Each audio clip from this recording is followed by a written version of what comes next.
Hello, everybody, and welcome to the Glory Reds podcast. It's your boy Don Benito. I want to have a quick update about the latest transfer news, but today is game day. Manchester United versus Bilbao. Manchester United leading 3-0. This is a no-brainer. We are through. I don't want to hear anything about the remontada. I don't want to hear anything. Everything that is set before us is set for us to go through. So whether it is we're going to meet Tottenham or Bodo Glimt, that is up to the gods. But as of now, we are through. Manchester United are through. I don't want to hear anything else. This game that we are playing today is a game to... What's the word? We're not going there to muck about. We're not going there to give Bilbao an opportunity to get back into the game. No. If that happens, there's going to be a fucking problem. We cannot let Bilbao get into this game. Nico Williams, his brother, Inaki Williams, apparently they're out. Sensei, they're out. He's out. These are some of their best players. They already have a player on a red card, that defender from the last game. This game is primed for us to win. We are supposed to win this game. There is no other way in looking at it. 3-0 up. You're coming back to Old Trafford to just do what? Joke about? Nah. Today, Bilbao, welcome to hell. Welcome to hell. Because we can't afford to drop points. We can't afford to lose this game. We can't. Everything, our entire season is depending on us making it into the final and eventually winning it. It's not going to be a successful season per se, but financially, it is going to be the biggest boost ever. And I am pretty sure that the players and the GAF and everybody else understands this situation. Because next season, we need to be able to buy players. We need to make deals. We need to make signings. This period that we are about to enter, the last stages of each league and the cup games and the cup finals, this is the period where a lot of the teams are also starting to negotiate and doing deals and doing that and doing all those sorts of things. So this is the time. So Manchester United need to already prime themselves. We need to set ourselves up and say, you know what? This is what's going to happen. But anyway, I don't want to waste anybody's time because this is a match preview. And I wanted to pick the strongest starting lineup and I wanted to see how we can go about this and cement this game and actually take this game away from them. Because what we don't want is for them to score, to score the first goal. Because history has shown, especially this season, and Ruben Amorim has mentioned this numerous times, is that every time we go down a goal, the players, something happens. Something happens. Like, you will never see this with Liverpool. You will never see this. Maybe you've seen it with Man City this season. But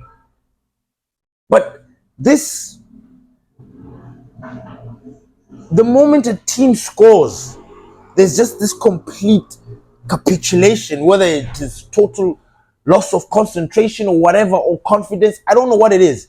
But we have experienced it a lot throughout the season as Manchester United fans, where you watch the team, they're playing very well right up until the moment the other team scores. And then all the tactics, everything that they were following, everything that we thought was cool, all of a sudden is not cool. All of a sudden, these players start to make Ruben look like he's an idiot. Because, mind you, this guy has set the team up to win. I don't know. Ruben Amorim has always been setting our team up to win. Especially after he got the hang of our players. You know, in the beginning, he was chopping and changing. But then as time went by, he started to understand his players and know. And that is what we wanted. That is what we wanted. We wanted him to come there, understand his players, because we knew we're not going to bring in players. We knew Ineos are not going to do anything to bring a lot of players. So he needs to know his players. The best way to know his players is if he is right there with them. Anyway, this is my starting lineup. And as you can see, it's sort of unchanged. You see, I would have dropped Ghana in my team, but I didn't because I saw him in the press conference with the gaffer and he was asked some very interesting questions. In fact, I was even surprised at some of the questions they asked Garnacho, because I'm thinking to myself, how can you ask a youngster this kind of a question? But I tipped my hat out to Garnacho. I was impressed with the way he handled himself. I was impressed with the way he answered the questions. So big up to him. As a matter of fact, that interview just slightly changed my idea around Garnacho, because I really wanted to know what's in his head. I really wanted to know what's going on with this boy. Like, in terms of, if I hear him speak about something, I would kind of like gauge, and they were asking him some very serious questions in the press conference, by the way. And I'm sorry, he articulated himself very well. He answered the questions very well. I was actually impressed with Garnacho about that. And for that, I was just like, okay, all right. I mean, like, if you think you're going to still be here around and you want to fight for your position, that's all I want to hear. That's all I want to hear from my players. I want to hear my players wanting to stay, fight for their position, fight to be one of the greats in this team. So I was happy with Ghana's interview. So when you see him in my starting lineup, don't be like, oh my God, Ben, I thought you said Ghana. Things happen, things change. And you know what? I'm picking the best possible team here, right? But I will explain each position and why, blah, blah, blah. Anyway, at the back, Onana, we know it. The situation with Onana is what it is. Manchester United have just been linked with Vanya Milinkovic-Savic from Torino. We'll see. Are these the last games for Onana? Are these the games that Onana needs to cherish? Because he could be out his way. He doesn't know. He thinks, this is Manchester. I just arrived here. They can't just get rid of me. Is that the mentality? Is that the attitude? I don't know. But Onana starts. Then at the back, we've got Harry Maguire, Lenny Yoro, and Luke Shaw. Now you're asking me Luke Shaw? Yes, I wouldn't put Lindelof. I would put Lindelof as a substitute. That's how he has been this season. We've been waiting for Luke Shaw to get fit so that we can use him. Luke Shaw has got a curler in him. Luke Shaw has got a wand of a left foot. He needs to play this game. If we want to capitalize on the opportunities and the assists and the cross, if there's one person that can cross, find Maguire, find anybody in the box, it's Luke Shaw. I'm not taking anything away from Dorgu, but Luke Shaw has got that zan, he's got that zaza, that extra thing. So I want to see Luke Shaw. Plus, he needs to gain his fitness. So I would put Luke Shaw. And again, if Luke Shaw is not fit, I'm looking at this Bilbao team and I'm thinking they're not very strong enough at the moment. Because if you look at the player that Luke Shaw was probably going to be facing, Inaki, he's not part of the team. That's part of the Bilbao, the injury, whatever that's going on there. The Inaki brothers are not part of the squad. Sensei is not part of the squad. That's already some. And then they've got that player that's injured. That got the red card against us. Those are already 4 players that are serious. Like 4 players that are important to their team. Now, I'm not saying that we're going to get a watered down Bilbao. Nah. But it's easier for us as compared to that one that we played at Bilbao. So I'll definitely play Shaw there just to keep the balance. Just to keep the balance. Putting Yoro that side is cool, but he's a right-footed player. So I would keep the balance. Then obviously in the right, this side I would have Mazraoui. And then on this other side I would have Patrick Dorgu. Dorgu, I have a bone to pick with him. Just like how Garnacho is misbehaving in certain areas, I think Dorgu needs to put away this silly mistakes falling that Rasmus Hojlund does, not passing when he needs to pass. He needs to learn how to cross. I've been watching football for the past 2 days. Every winger is just putting balls in the cross. I'm talking Dumfries. I'm talking everybody is putting crosses in the box. Garnacho saw it in the Carabao the last time against these guys. Put the during the weekend. Put the cross in the box. Mason Mount is there. Like, we are always creating opportunities. The box. So we need to be crossing a lot of balls into that box. And then the midfield pivot speaks. I mean, listen, it's the best we've got. It's the best that's doing it right now for us, and we're not going to change. Manuel Urgate and Casemiro. That combination, Casemiro's just found his form. He is a Rolls Royce again. Mazraoui, again, as you know, tidying up everything. Codename the cleaner. I'm sorry. Urgate cleans things up every time. Every time somebody messes up there, Urgate is coming to clean it up. You take the ball. Somebody messes up there, Urgate comes in there, he cleans it up. Just like that. I love this midfield pair. Unfortunately, it's, yeah, you know what I'm saying. Then, just behind the striker, I'd have Garnacho and Bruno. Now, initially, I wanted to put Mount because I feel like Garnacho has played a lot of football. I would have put Menu in there, but I don't know, man. I don't know. I would, like, you could put Menu there in that number 10 position. Garnacho, I just feel like he started a lot of games. He's playing a lot of games. I don't know if they want to rest him. But yeah, I would put Mount or Kobe Menu next to Bruno in that position there. And then our striker is Rasmus Hojlund. And then the rest is history. This game, we need to win. There is no other way. There is no other way. We don't want to be that team that gave away a 3-0 lead. Second half, these guys came home and beat us like in the second leg. We're not those guys. We're not going to be those guys.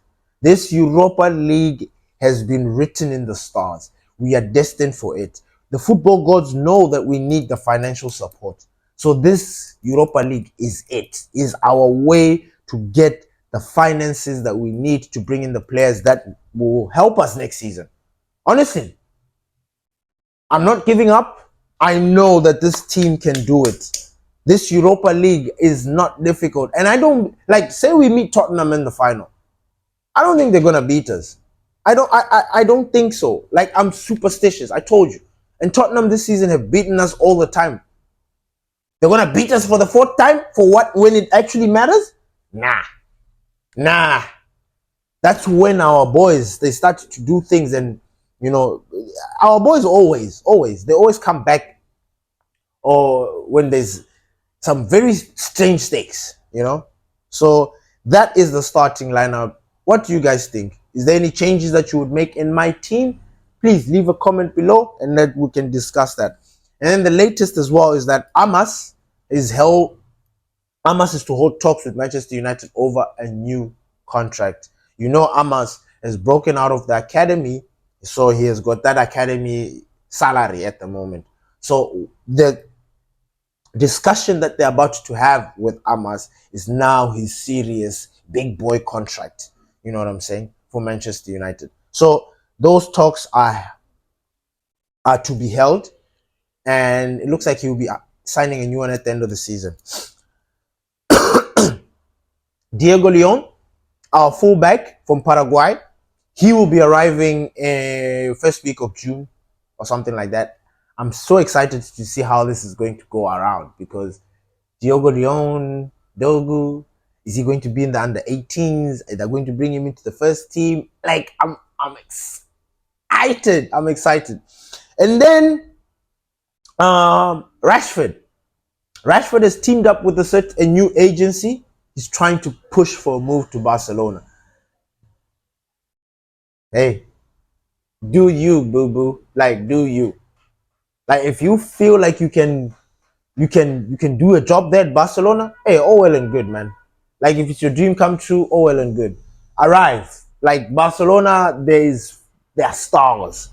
You need to play football. You need to make yourself be counted. You don't show up, you bench. So unless Marcus Rashford has got a completely new attitude in life and football and everything that he does, then yeah, it's gonna be tricky for him when he goes to Barcelona. But I like that. I appreciate the fact that he thinks that he can still do it in the top level, albeit I think La Liga is still the level of intensity is a little bit lower, which means Marcus Rashford can thrive there. Because like I said, if you thrive in the Premier League, you can thrive in any other league out there. It's very easy for you because the tempo has been slowed down. And then the last thing, remember yesterday we talked about Bruno and the Saudis and Al Hilal. Well, Ben Jacobs was talking about it on TalkSport, and he mentioned that. So Saudi Arabia, they have. I'm guessing Bruno and his team have had conversations with them about the situation. It's not like Bruno has said yes or no. He is aware that these guys want him. The attraction is real. The deal is real. These guys really want Bruno Fernandes. So it's one of those things where they can't, So at the moment, I'm assuming Bruno Fernandes and his team and his family and his friends, well, I don't know about the friends, but family and his agents are trying to go through this proposal, or I guess, like, see it. But we all know that Bruno is not for sale. I mean, the gaffer said it. He's not going in. He's important for us. If we were to sell Bruno Fernandes, this would be another fucking blunder we ever do. Then they would give the excuse that, nah, Bruno is old. Nah, he's not old. Bruno is perfect. Bruno deserves to win something big with Manchester United. He deserves to win this Europa League with this Manchester United. Remember when he missed out on it? He deserves to win it. So he's back here again and he wants to go into the Champions League. So according to Ben Jacobs and TalkSport, apparently Bruno has been given 2 weeks by the Saudi people to go through this whole thing. So I'm assuming 2 weeks Bruno is looking at this. I mean, I don't think he's been looking at it every day. Maybe he will. Maybe his agent will be calling him and hitting him up every day saying, yo, this is it. Like, yo, bro, let's sign this. We need to look at this. I don't know. But it will be 2 weeks for Bruno to decide whether he wants to go to Al Hilal or not. And I honestly think Bruno's not going anywhere unless Al Hilal present ridiculous money, which they're willing to do. Remember, the highest transfer, the record British transfer signing is 115. It's 115. So these guys want to break that more. They want to do more. So we're talking in the ranges of 120, 125, 150, 175 for a player. Million. That is money you can't turn down money like that. Even I know, based on our financial situations at Manchester, even I know that we can't afford to turn away money like that. But then you're going to have to make a decision whether you want the football in the club to continue and flourish, or you want to destroy it and then start all over again and have a mess of whatever. Is that what we want? Nah. So this Bruno situation, look, Bruno's not for sale. He's not for sale. Saudi Arabia can miss me with that. These guys have got money. They're trying to take over the world. They've got the boxing. I don't know about F1, but they've got a lot of stuff that those people own. And if they start bringing in these players, especially these high... Actually, I take Bruno's interest as a compliment. It further shows me that this guy is important and we cannot get rid of him. No matter what, we cannot get rid of Bruno Fernandes. So for me, it's just one of those things of like, at the end of the day, it is up to Bruno. Bruno wants to go, he can go. If he wants to stay, he's my captain. And I know he wants to stay. That is a different kind of story. Thank you, everybody, for listening to the Glory Rest podcast. It's Don Benito. Don't forget to smash a like on the video. Leave a comment if Benito's talking bullshit. And yeah, please engage us so that we can grow. Help our channel grow. Thank you, everybody, for listening. I'm out. Peace.